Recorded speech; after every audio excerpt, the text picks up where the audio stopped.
Gawa ulit tayo ng video kasi meron akong nagustuhan na comment. Sabi niya, proud daw siya sa akin dahil nag-alaga ako ng 9 years. Oo, wala talaga silang pakialam sa atin.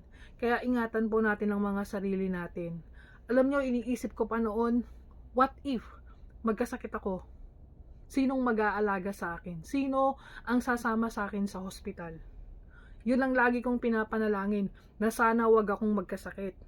Kasi walang sasama sa akin. Alam nyo, sa loob ng 9 years na yun ako ang nagpapa-check up kay Lolo. Malalaman na lang ng boss ko may resibo na. O, 'di ba?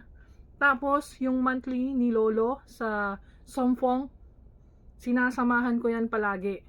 Ako ang nakikipag-usap sa doktor. Tignan nyo na. Hindi alam yun ng boss ko kasi hindi siya nagtatanong.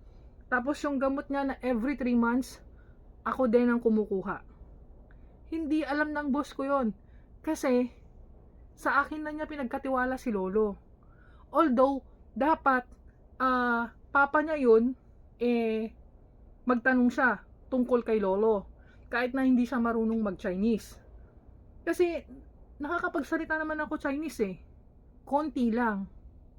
Kaso nga lang, never nagtanong.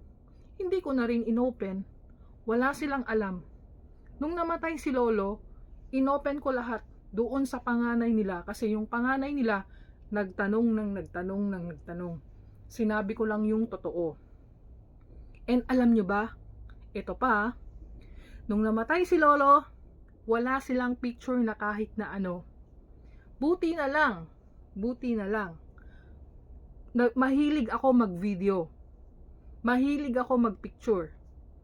Lahat ng picture namin, pinakita ko sa employer ko. Doon sa panganay. Lahat ng video namin, pinakita ko. Kaya maganda din na meron akong mga video na dalawa kami ni Lolo.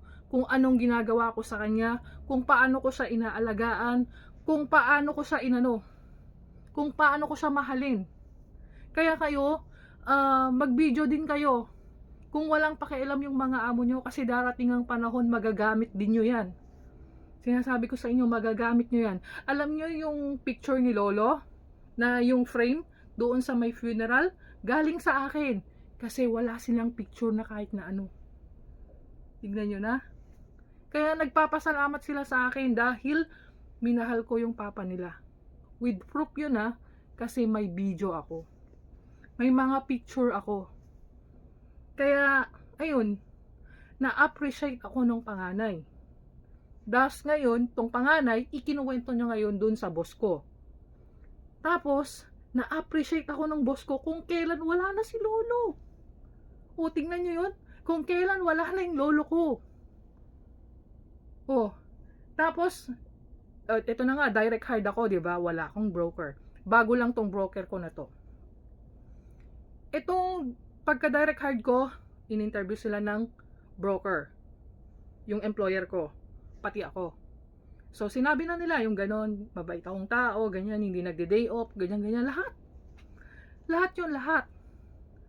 Tapos, hindi ako pinabayaan ng employer ko. Sinabi ng panganay na wag niyong pabayaan si Aling. Sinuportahan ako 2 buwan. Wala akong trabaho. Tumira ako sa labas. Binayaran nila yung dormitory ko. Tignan nyo na. Sinahuran nila ako.